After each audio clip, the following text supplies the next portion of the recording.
This is the Hold Report for Friday, January 9th, 2026. The Protection Racket. Leakers are traitors and cowards.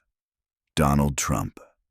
Today, Donald Trump leaked the December jobs figures on social media roughly 12 hours before their scheduled release. The official numbers confirmed the leak. The U.S. economy added just 50,000 jobs in December. It is a sharp downshift that signals a cooling labor market, yet the S&P 500 ignored the weakness, trading near record highs. Why did the market rally on weak data? Because the administration is actively bypassing the Federal Reserve. Following the weak report, the White House signaled a $200 billion mortgage bond purchase plan to manufacture liquidity.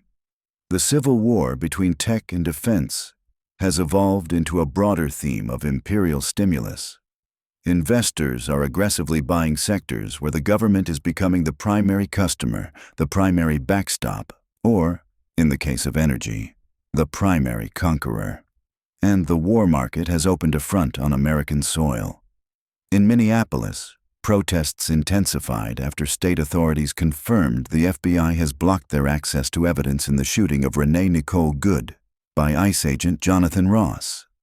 Vice President J.D. Vance publicly defended the shooting as necessary enforcement against a radical left-wing network, despite family descriptions of Good as a small business owner with no radical ties. Critics accused Vance of thinking that American people should be assassinated in the street. After the administration's green light on lethal force, the pattern repeated overnight in Portland.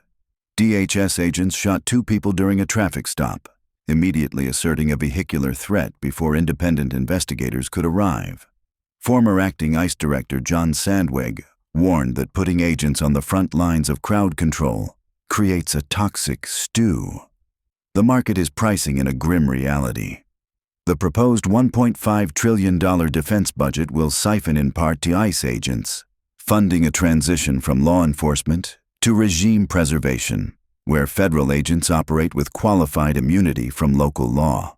With their rhetoric, the regime signals the desire to minimize the risk of protests or uprisings through violence and fear. In oil news, the White House is moving to operationalize its resource recovery strategy. Oil executives met with President Trump today to discuss a plan to extract and sell Venezuelan oil, with proceeds overseen directly by Washington. Secretary of State Marco Rubio framed the strategy as stabilize, recover, transition. The risk is that this is not a diplomatic engagement. It is a receivership.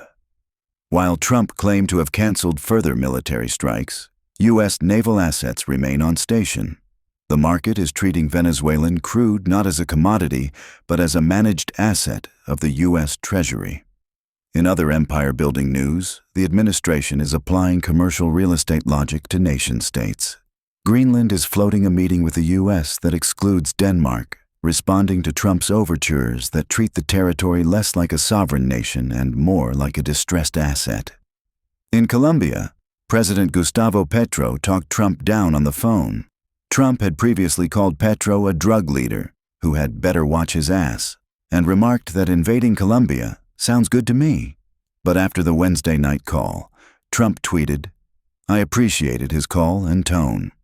Meanwhile, Nicolas Maduro is working on his tone skills in a Brooklyn prison cell.